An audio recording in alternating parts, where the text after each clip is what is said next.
Salve, meu companheiro, minha companheira de viagem, né?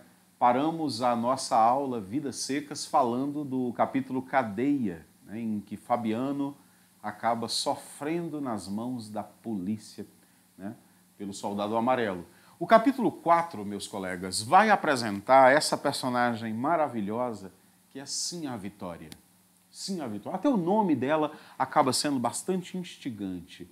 Porque Fabiano, se vocês procurarem no dicionário, vocês vão encontrar o sinônimo indefeso, fraco, né? Já o nome Sim a Vitória, até em sua sonoridade, lembra Sina Vitória, alguém, né, destinado, né, à vitória. Sim a Vitória está mal-humorada, né? Na verdade, Sim a Vitória vive mal-humorada, ela vive constantemente entre muxoxos, zangas, ralhando com os meninos. E ela está especialmente mal-humorada porque dormiu mal. Né? Sim, a Vitória dorme numa cama de varas amarradas. A coluna dela fica destruída. O sonho dela era dormir numa cama de couro tratado, assim como o seu Tomás da Bolandeira, antigo patrão deles, né, possuía uma. E ela imagina que somente dessa maneira ela vai ser gente de verdade. Olha que sonho curioso, né? Olha que sonho simples, mas ao mesmo tempo dignificador, né? Falta dignidade, assim, a Vitória. Falta descanso, né? Essa mulher permanentemente em estado, né, de vigília, andando, caminhando pelo sertão. A ideia da cama representa, né, esse descanso. E ela briga com o Fabiano, né, porque ela sente nos cálculos que faz que Fabiano está sendo passado para trás. Cálculos que faz? Sim, ela usa grãos de milho, ela usa grãos de feijão e assim, né, com seu tutano, ela tem muito mais esperteza que Fabiano. Né? Fabiano acha que ela gasta demais, Fabiano acha que ela é extravagante, que ela deseja roupas, né? E acaba fazendo uma comparação, dizendo que ela anda como um papagaio por causa dos seus sapatos, né? E ela fica bastante irritada. O capítulo 5 é O Menino Mais Novo. Nesse capítulo ele vai ver o pai, ele vai assistir o pai amansar uma égua brava. E aí a gente tem a visão, lembra do foco prismático? A visão do menino mais novo. E para o filho mais novo, o que é o pai? O que é o vaqueiro Fabiano? Um herói. Quando ele via o pai usando, né, aquela roupa de couro, o gibão, né, ele via o pai como um gigante. E ele admirava, pensando que um dia ele seria como o pai. Né? Aí, no dia seguinte, para impressionar o irmão mais velho, ele pega um bode, uma cabrinha lá, sobe em cima do bode, só que o bode acaba derrubando o menino mais novo. Né? E o menino mais velho vai, claro, como qualquer irmão, caçoar, rir dele. O capítulo termina com esse irmãozinho pequeno, né, humilhado, jurando que um dia, né, ele usaria as mesmas roupas que o pai, ele também teria, né, a sua faca na cintura, ele também um dia fumaria o seu cigarro de palha, um dia ele seria como Fabiano. Né? O menino mais velho tem outras ambições. Ele vivia intrigado com o mundo das palavras. Sabe aquela idade em que nós começamos a perguntar e indagar o mundo? O que é isso? Né? E nenhuma resposta nos satisfaz? O menino mais velho está nesse momento. E ele ouviu Sinhaterta, ao benzer as costas lanhadas de Fabiano por causa da cadeia, ele ouviu a benzedeira usar a palavra inferno. E isso o deixou muito curioso. Ele vai ao pai, mas o pai não sabe explicar o que é inferno. Ele vai à mãe, mas a mãe tampouco sabe explicar. Embora sim a Vitória tente explicar com palavras, né, evasivas. Ela diz, o inferno é um lugar quente, é um lugar cheio de espeto, é um lugar para onde vão os condenados. O menino pergunta se ela já foi ao inferno e ela responde com um cascudo na cabeça dele. O menino mais velho vai chorar lá fora, abraçadinho com baleia, e aí você vai ter um dos capítulos mais belos da obra. Enquanto ele está ali humilhado com o cascudo da mãe, ele vai olhando em torno de si a paisagem sertaneja e lembrando das palavras da mãe. Lugar quente, cheio de espeto, para onde vão os condenados? O que faz o leitor perceber que talvez o inferno seja exatamente aquela condição em que eles vivem, né? O capítulo 7 é inverno. Nesse capítulo, a família está reunida numa fogueira para se aquecer do vento da noite e os adultos começam a conversar. Esse é um capítulo muito especial para mostrar o drama da linguagem dessa família. Sim, a Vitória começa a falar dos seus sonhos, das suas coisas. O Fabiano também fala um pouco de projetos, de algumas, né? O fato é que nós não entendemos, os meninos não entendem. Os meninos não entendem porque estava tudo escuro. E não tendo como olhar para a feição do pai ou para a feição da mãe, era muito difícil entendê-los somente pelas palavras. Veja, né, onde vai o drama dessa família, no quesito comunicação. Eles sequer entendem entre si. Fabiano, né, no capítulo Fabiano, nós temos a deixa de que Fabiano se comunicava bem com os animais, né, com o cavalo, com o boi. Ele sabia se comunicar, ele sabia fazer os aboios, né? Ei, boi, ei! Mas dentro de casa, os filhos não o compreendiam. E vamos ao capítulo 8. Capítulo 8, festa, né? Nesse capítulo, todos da família vão a uma festa de Natal, com as suas melhores roupas, né? Aquela roupa que está guardada o ano todo, a roupa domingueira. E eles sentem muito calor, eles se sentem muito incomodados, eles chegam a tirar os sapatos, né? Os sapatos incomodam de maneira especial, eles são acostumados a andar descalços, né? Eles tiram os sapatos para calçar só quando chegam na cidade.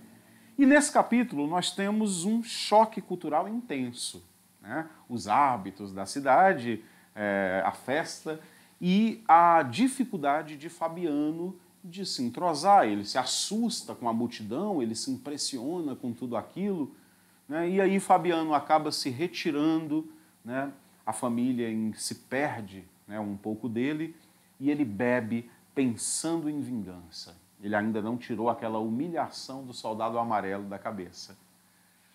No capítulo 9 nós temos o primeiro capítulo escrito. Na verdade, tudo começou aqui, né, quando o Graciliano Ramos publica este capítulo, este conto no jornal.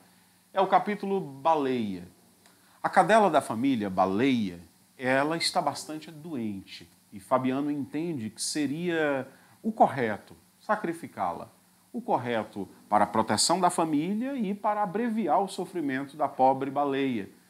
Então, sim, a Vitória segura os meninos dentro de casa, porque ela previa que haveria grande emoção, né? Ela aperta a cabeça do menino mais novo entre as saias e segura o menino mais velho no braço, porque eles pressentem que o pai vai matar baleia. Então eles gritam desesperadamente, né? Fabiano atira e acerta a perna de Baleia. Ele não consegue dar o tiro de misericórdia. Então Baleia vai ter uma morte lenta, né? Baleia vai receber o tiro nos quartos traseiros, ela se arrasta até uma roda, né, do carro de boi, depois ela chega até umas pedras onde a família tinha por tradição jogar cobras ali, e ali ela se deita e vive seus últimos minutos. O curioso é que o narrador da história, ele vai acompanhar o delírio dos últimos minutos, como se a baleia fosse um ser humanozinho, né? Então ele coloca os sonhos de baleia, as projeções, ela imagina um céu cheio de preás, né? E imagina o próprio patrão, o Fabiano, que alguns minutos antes ela sentiu vontade de morder, mas ela agora compreende um Fabiano enorme, né? É um dos capítulos mais emocionantes da história. baleia. Baleia morre no 9º capítulo. Isso implica algo muito sutil, né, mas muito doloroso na história. Significa que a próxima caminhada da família não haverá o alento de baleia. Baleia é aquela que cria, né, na atmosfera, né, um certo alento. É ela que caça preá, alimentando, né, a fome da família. Perderemos baleia. Capítulo 10. Contas. Né? Contas. A situação de Fabiano estava muito ruim. Né? Fabiano faz as contas e vê que não dá para sobreviver com aquilo que ele recebe. E ele vai cobrar do patrão. Esse é um capítulo muito bom para nós analisarmos essa situação de domínio e poder, a circunstância, né, humilhante a que o fazendeiro, né, submete Fabiano. Ele vai reclamar das contas, ele vai dizer que está recebendo menos, mas o patrão coloca ali um papo de juros, Fabiano não sabe se defender, né, e por fim o patrão ameaça o Fabiano com demissão. É isso ou você vai para a rua? Não, para a rua com a família, Fabiano não pode ir, então ele acaba aceitando, né? Ele acaba abaixando a sua cabeça. Ele tenta vender um pedaço de porco que ele tem na cidade. Olha, a precisão de dinheiro de Fabiano faz com que ele tente vender um pedaço de carne. Mas o fiscal da prefeitura, né, ameaça, né, tirar a venda dele porque ele não paga imposto, porque ele não está pagando imposto. Veja aqui que nós já temos 3 instâncias, né, de dominação do personagem. Uma dominação econômica pelo patrão, uma dominação, né, uma dominação política pelo fiscal da prefeitura, né, e uma dominação pela força, representada pelo soldado amarelo. Fiquem atentos. Capítulo 11, falamos nele, eis que ele aparece. O soldado amarelo reaparece. Como? Como? O patrão deu uma ordem para recolher todo o gado. Isso é importante, nós veremos por quê. Né? O patrão mandou recolher o gado. E quando o Fabiano vai atrás de uma res fugida, né, no meio de uma capoeira, no meio da mata, ele acaba se encontrando com quem? Sozinho, com o soldado amarelo. Ele não queria vingança? Esse seria, então, o momento, né, a hora, o lugar para a vingança acontecer. E a vingança chega a passar pela cabeça de Fabiano, mas Fabiano acaba, né, seja, fraquejando. Ele acaba respeitando a autoridade. Esse capítulo mostra que Fabiano é um sujeito feito para obedecer, né, é um sujeito passivo. Então, ele acaba dando orientação para o soldado de como encontrar o caminho de volta, né? E vida que segue. Capítulo 12, um mundo coberto de penas. Só a título de curiosidade, galera, esse seria o primeiro título da obra, né? Mas o Graciliano acabou optando por Vidas Secas. Um mundo coberto de penas. A seca está voltando.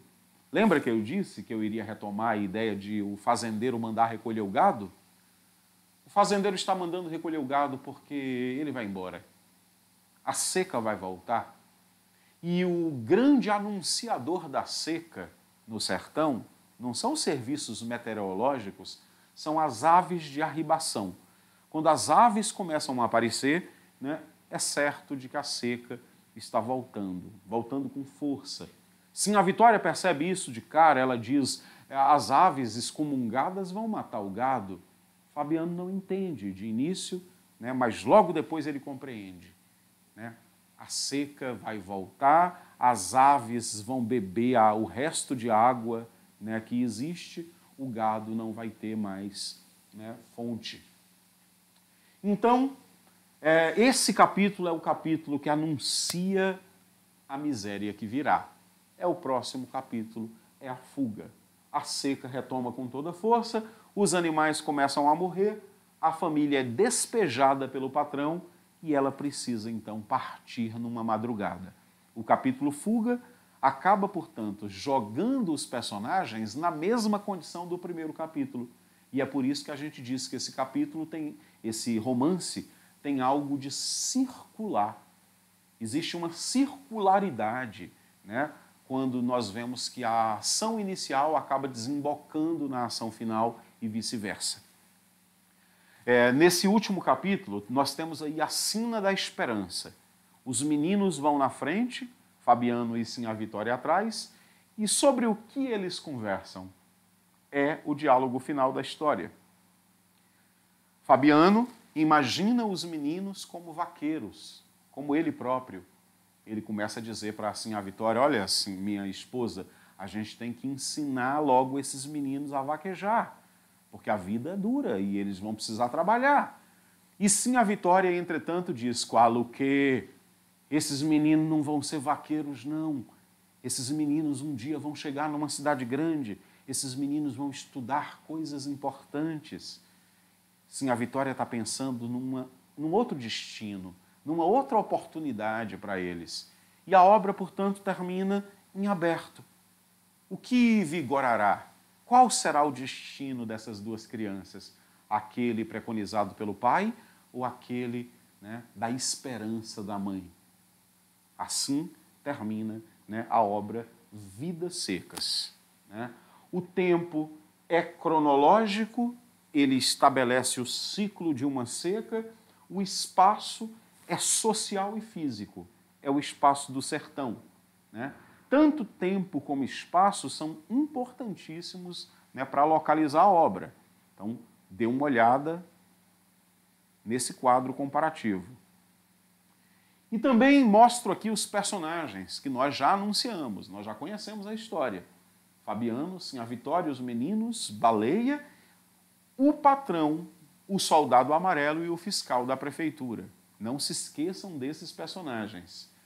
E as principais temáticas desta obra? Quais as principais temáticas que podem ser abordadas na prova do país? A seca, só que aí eu chamo a atenção. Graciliano Ramos evita longas descrições naturalistas do fenômeno. Ele não está interessado na seca como fenômeno geofísico. Ele está interessado na seca em como ela repercute na vida humana. E aí o título da obra dá a dica máxima. Vidas secas. Certo? Então ele opta por assinalar o reflexo da seca no interior dos indivíduos. A seca nesse romance é o grande fator da instabilidade, é o que impulsiona a família a partir, tanto no primeiro quanto no último capítulo. A animalização do homem, muito importante, amigos, muito importante, é a herança naturalista desse romance. O romance Vidas Secas ainda tem umas pitadas de determinismo. Então, nós veremos a hostilidade da natureza, a seca, mais a opressão do sistema capitalista, resultando em vidas isoladas, em vidas embrutecidas, em vidas animalizadas. Então, você retira tanto do ser humano, você oprime tanto o ser humano, que ele acaba por se identificar com o bicho. Fabiano vive esse drama. Fabiano vive, né, esse zoomorfismo. Em muitos momentos a obra vai comparar Fabiano a um macaco, né? A obra vai trazer a referência de que os pés de Fabiano, descalços, quebravam espinhos, porque eram duros, como se fossem cascos. Então, essa animalização, ela acaba sendo projetada sobre todos os personagens. E aí, muito curiosamente, o único animal da história, que é a baleia, é humanizado. Não estaria presente nessa inversão uma estratégia crítica de Graciliano Ramos? Humanizar o animal e animalizar o homem? Né? Bem, existência encarada pelo fatalismo determinista. Então, a própria existência, o futuro, né, é encarado de modo determinista. Carência da linguagem. de 5 questões, 3 questões abordam esse tema. É muito importante, né? Eu diria que é o motivo mais repetido do livro. É exatamente esse primarismo da linguagem de Fabiano que o isola. Ele não consegue se comunicar nem com os filhos. Os filhos, a cena do menino mais velho tentando saber o significado de uma palavra, né, é muito reveladora disso. Então, a carência de linguagem, né, acaba por empobrecer a vida, né, acaba por empobrecer as possibilidades de relação da família. Então, os personagens expressam-se por interjeições guturais. Sabe, uma família, ei, sim,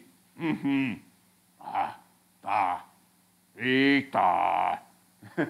Ora, eles não têm linguagem para articular frases mais complexas, então eles acabam se comunicando nesses tons guturais, onomatopeias, resmungos, gritos, né? E o silêncio é a impossibilidade de se encontrar verdadeiramente com o outro. Então, nós temos vidas secas e desencontradas, né? Vidas secas e desagregadas e isoladas. E assim, meus queridos, né? Meu colega, minha colega, que está aí se preparando para o país, eu tenho certeza que o livro Vidas Secas, né? A questão que vier sobre esse livro, vocês vão gabaritar, né? É isso aí, galera. Um grande abraço para vocês.